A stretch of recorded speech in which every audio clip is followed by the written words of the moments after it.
On April 7, 2018, a frantic Keith Johansson called 911, claiming his wife, Brandy, had shot herself.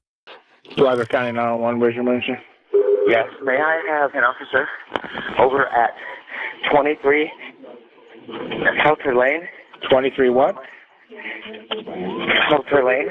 Felter? Yes. Okay, what's going on, man? I was in the shower. I heard gunshots, and I took my wife's shower. Emergency responders discovered Brandy's lifeless body in the master bedroom, just feet away from her son, who was watching television in another room. She had been shot twice in the chest with a 9mm handgun, a detail that immediately raised questions. Could a self-inflicted gunshot wound involve 2 bullets? Cool, man. All right, relax. So you got in the shower. How long were you in the shower, what you said? Maybe 5 minutes. 5 minutes, all right. And I heard boom, boom, but I thought it was a balloon. How many shots did you hear? 2. You heard 2? And I thought it was a balloon at first.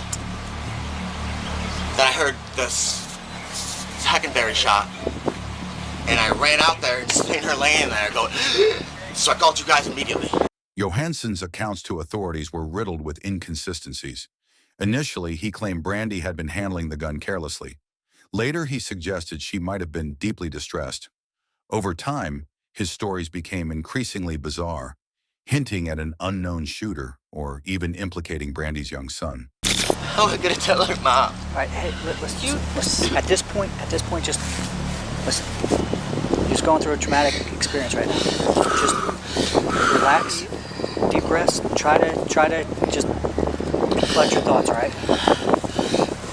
Listen, this is not something that you're going to be able to do like that, okay? Right. So just I don't want nobody in my family to ever have a gun again. Okay, Keith, you're just, right now you need to try as hard as you Nothing can. nobody can say to me. I know, but...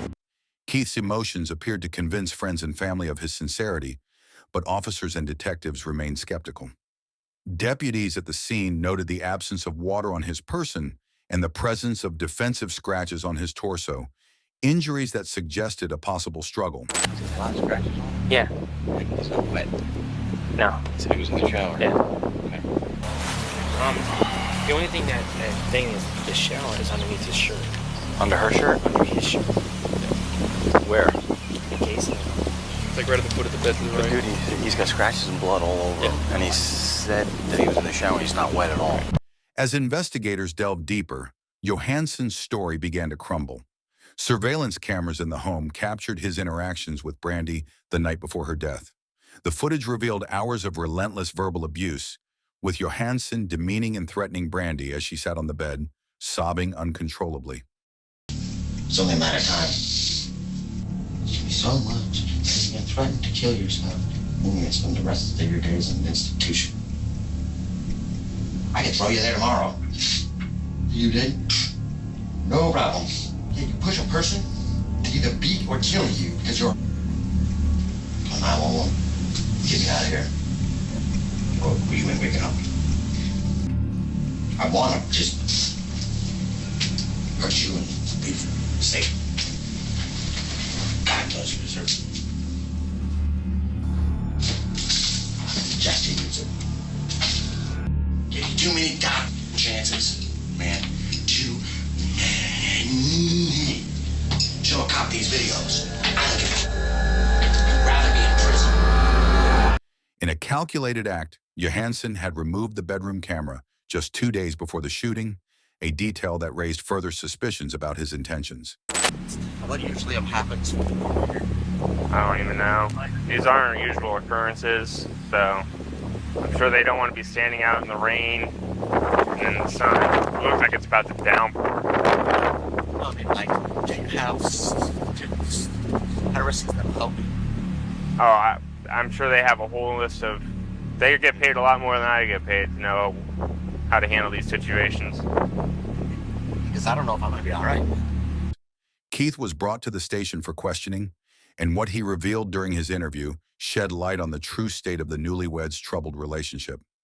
Without the home CCTV footage, Keith's account of events might have been convincing enough to sway a jury into believing it was a tragic accident. However, the motive behind his actions became unmistakably clear. And then about 3 minutes later, I heard pop. And I was like, what the heck? You know what I mean? So I just thought, then I heard a pop, pop. You know, just, you know, that's how it went. Pop, pop. And I was like, something's wrong. Went out, slipped across the floor, was looking around. I didn't see her at first. And then I was like, what the heck, man? And I looked over and she was laying right there. Like this. And I was like, Brandy, Brandy. And at that point, there was no blood or nothing. I was like, Brandy, Brandy. And then I looked out and seen the guns, and I immediately called 911. I mean, immediately. The first glaring inconsistency in Keith's story emerged during his 911 call. He told dispatchers he couldn't apply pressure to save his wife's life because he was wet and sliding around the house. However, home CCTV footage revealed a starkly different reality. Keith was seen frantically running around the house, hiding narcotics. He even pretended to speak to his wife over the phone with dispatchers, though he wasn't in the same room. Instead of helping her, he let Brandy bleed out and die alone. Oh, are you applying pressure to that wound? No, I can't Find reach yourself. her like that. I'm wet. I'm sliding on my floor. You can't apply pressure. I can't see it. Listen, I got wood floors and I'm sliding. I don't want to risk hurting her or possibly one of the guns going off too. Okay, but you can't reach down to her and apply pressure on the gunshot wound. No, I can't see it. No, I can't. Okay. There's too much stuff right here. What stuff It like? moves in. Okay, I understand that. But there's no way for you to apply. What I'm trying to do is to see if there's any way to apply pressure to keep that wound from bleeding out. I don't see no blood on the floor. I just see blood on her shirt. When questioned about their relationship, Keith painted a picture of happiness and open communication. He claimed Brandy had confessed to an online affair, but insisted it was no big deal. In reality, the revelation had enraged him. Keith's anger boiled over to the point where he demeaned Brandy and threatened to kill her multiple times the night before her tragic death. For the most part, yeah. She had this online thing, you know what I mean, that she admitted to. You know, I've been flirting online, but whoopee. Who cares? You didn't do nothing physically. Right. When did that happen? Last week, I'll say. Last week. You know, and I was like, okay, so, and I guess she had said that all of her life she had had that problem and she was addicted and she was going to see if she could see help. Sure. Which ain't a big deal to me. I mean, you know, it's not like I'm going to meet up with somebody, you know. Yeah, sure. So that's about it with that. But our relationship-wise, awesome. Awesome relationship. We can talk to each other, which is very rare. Yeah, that is rare. What did she tell you about this online thing? How was she speaking to someone else? I don't know. Do you know, like, was it on Facebook? Was I she don't know on if a it was a dating guy or site? girl or I don't know. Why would you say guy or girl? Is she interested in women? Or? She used to be in the past. That's why I said that. Okay. So I don't know, you know, which one, what was said, how was said, nothing. How did you find out? I'm sorry. No, that's okay. You didn't want to know? I think if it was me, I would want to know. The autopsy and blood spatter analysis revealed crucial details. Brandy had suffered one gunshot wound at close range and another from a distance. This finding made it highly improbable for the injuries to be self-inflicted. It suggested that the shooter fired from across the room before delivering a final shot at close range. The medical examiner concluded that Brandy had severe internal bleeding from lacerations to her heart, leaving no doubt that her assailant intended not to harm, but to kill. Brandy, who weighed just 90 pounds, had been systematically stripped of her independence. Keith Johansson had forced her to quit her job, isolating her from friends and family. Their home was filled with surveillance cameras, even in private spaces like the bathroom, allowing Keith to monitor her every move. What once appeared as a tragic accident now unveiled the dark reality of control and calculated violence. Are there any security cameras installed in your bedroom? Not in the bedroom, no. Not in the bedroom. And the rest of them don't work. They're offline because the batteries are off. Hypothetically speak, did they record audio and video? Some of them do, some of them don't. Okay. We had just had them up. When did those get installed? We installed them ourselves. Okay, you guys installed We them? just did it, I don't know, a couple days ago. Where were the cameras installed exactly? One in the front, one in the back, one on the side. And this side's not, I haven't got one yet for that side. Okay. Um, You told somebody, what service are you using? Is it cloud-based or what? I'm not even sure. They're so new. I believe. Who are you paying? You paid somebody. No. So you don't pay any, who'd you buy the cameras from? Walmart. Walmart. Do you know what brand they were? R something? Okay. And they were all like in the Yeah. same package? It's. And do you pay a subscription? Two are wired and one wired. Did you pay a subscription every month? Yes. Okay. And the prescription, I'm sorry. It's a one-time kind of thing. One-time thing, and they get uploaded to a cloud, or they're in a hard drive? I guess. Okay, so there's no like hard drive somewhere? No. Nothing. Okay. How do you work those cameras? Usually through a cell phone. Okay. And you had like an app on your phone or something like that? Yes. But we just got new phones. Keith had an excuse for every reason he couldn't provide investigators with the video surveillance footage. But detectives quickly saw through his lies.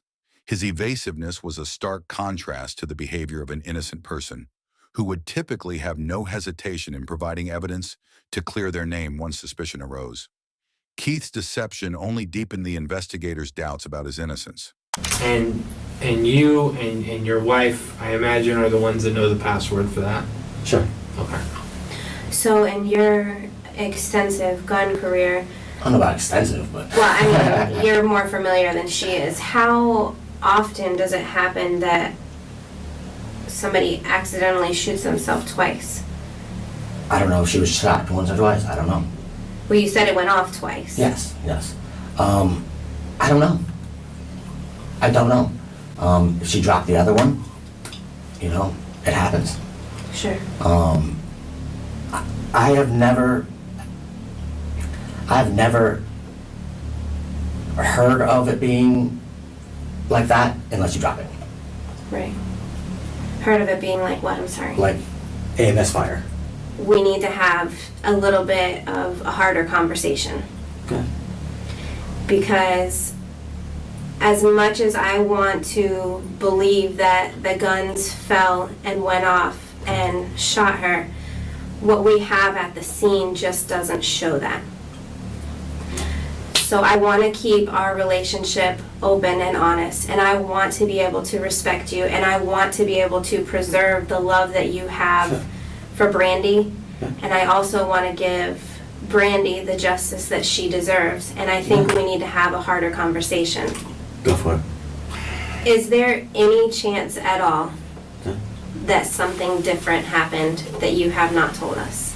None. Because that's what happened. I got no reason to lie, you guys. I mean, you guys are investigators, for God's sake. That's what I seen, and that's what I heard. Well, I mean, you said you have no reason to lie. I mean, I'm not saying that you're flat out lying to us. That's not what I'm saying at all. Okay. What I am saying is that what we have at the scene Okay. does not add up to what you're telling us. But that's I your guys' opinion. want to believe you. I do. And I want to keep this relationship going that we have so that it's not difficult for you. I don't want to add to the trauma that you've already gone through. Either I way, really it's all don't. gonna be difficult. Well, yes, but you can make it easier for yourself. We cannot. Sure. If after we leave out of this room today, I'm able to say that I feel comfortable with everything that we've talked about, you'll never have to see me again. Okay. And at this point, I don't feel comfortable with that. That's fine. You can investigate as much as you want. And we're going to. It's fine. But this is your opportunity to help yourself and to lay it all out for us. Because there's a backstory. This isn't the story. This is the story. And I'll get a lawyer and I will prove that this is the real story.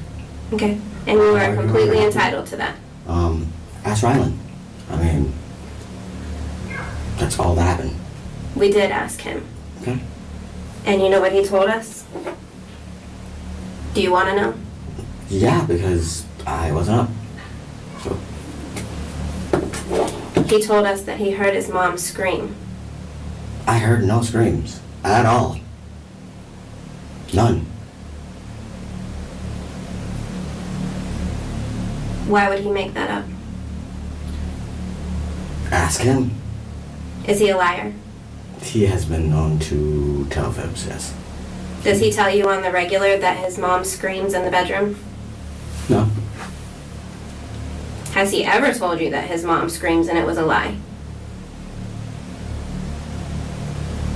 No, not screaming, but he lies about a bunch of other different things. You can ask his real father, and he'll tell you that too. So why on this date would he lie about his mom screaming in the bedroom? Investigators began to apply pressure. Keith's body language noticeably shifted. His confident demeanor gave way to visible discomfort, and his tone grew more hesitant, lacking the elaborate storytelling he had displayed earlier. Detectives employed the classic good cop, bad cop tactic, probing for cracks in his composure. The shift in Keith's behavior was telling, as the mounting pressure began to chip away at his facade.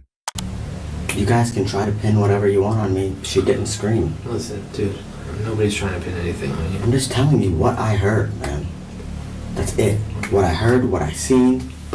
I mean, if you're trying to pin something on me, why would I have called 911? You have a conscience. That's why. You love your wife. That's why. So why would... Shit happens in the heat of the moment. You're not a bad person. You're not a fucking monster. No. I would never do anything like that.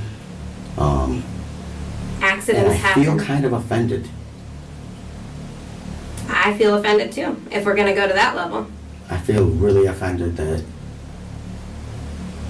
you guys can try to pin an accident on me. No. Oh, I thought that's what you were getting at with it. I was Not like, at all.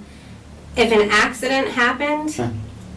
we are more than willing to listen to that. But what I'm telling you is what you're conveying as the accident that happened isn't the accident that happened. If something else happened that was accidental, Sure. we could lay that out and I would be happy to listen to it. I am not saying that you're a murderer. No. I am not saying that you're a bad person, but what I am saying is with my training, my experience, and the crime scene, the accident that you're laying out isn't the one that happened. Well, that's what I seen. When I came up, that's what I seen. No, it's hard. It's Okay. very hard. I know it is. Okay. And I can't tell you something that I don't know. I'm not gonna make up stuff. I just can't. Well, you can test me for gunpowder, go ahead. I don't care. Do whatever test you need. I do not have nothing that I haven't told you. I haven't stepped out of my box and told you stuff. And that took a lot. In October 2021, Keith Johansson was found guilty of first-degree murder. It took the jury less than 3 hours to reach a verdict. Key to their decision was Keith's repeated inconsistencies, including his shocking suggestion that Brandy's 6-year-old son might have been responsible. The judge handed down a sentence of life in prison without the possibility of parole, ensuring Keith would face the full consequences of his actions.